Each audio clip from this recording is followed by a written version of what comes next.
દાણી લીમડા પોલીસે લગ્ન પ્રસંગમાં દંપતી પર હુમલો કરનારા 5 આરોપીઓને ઝડપી લીધા. દાણી લીમડા વિસ્તારમાં લગ્ન પ્રસંગ દરમિયાન થયેલી હિંસાથી સમગ્ર વિસ્તારમાં ચકચાર મચી હતી. નજીવી બાબતે એક દંપતી ગંભીર રીતે ઈજાગ્રસ્ત થયું હતું. પોલીસે આ તમામ આરોપીઓની ધરપકડ કરી છે.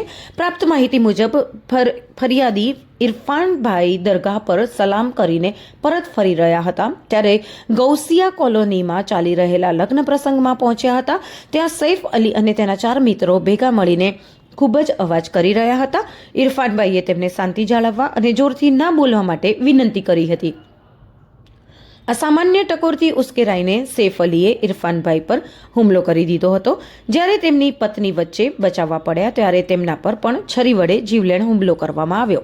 સમગ્ર ઘટનાનો વિડીયો સોશિયલ મીડિયા પર વાયરલ થતાં દાણી લીમડા પોલીસે ગુનો નોંધી સૈફ અલી, સોહિલ નાગોરી, મોહમ્મદ શેખ, મોઇન ખાન પઠાણ અને મોહસિન મેમણ સહિત 5 આરોપીઓની ધરપકડ કરી છે. પકડાયેલા 5 આરોપીઓમાંથી 2 આરોપીઓ ગુનાહિત ઇતિહાસ ધરાવે છે. પોલીસે તમામ આરોપીઓની ધરપકડ કરીને કાયદેસરની કાર્યવાહી હાથ ધરી છે.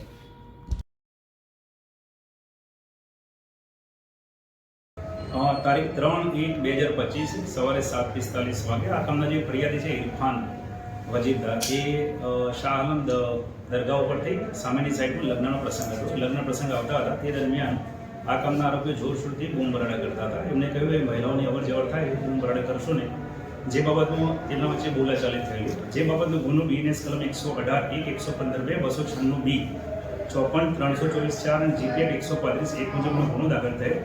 આ કામની અંદર ટોટલ 5 આરોપીની અટક કરવામાં આવી છે. શરૂઆતની અંદર ફરિયાદીમાં જે ફરિયાદ દાખલ કરેલી એમાં 1 વત્તા અન્ય 3 એવા ઇસમની ફરિયાદ હતી.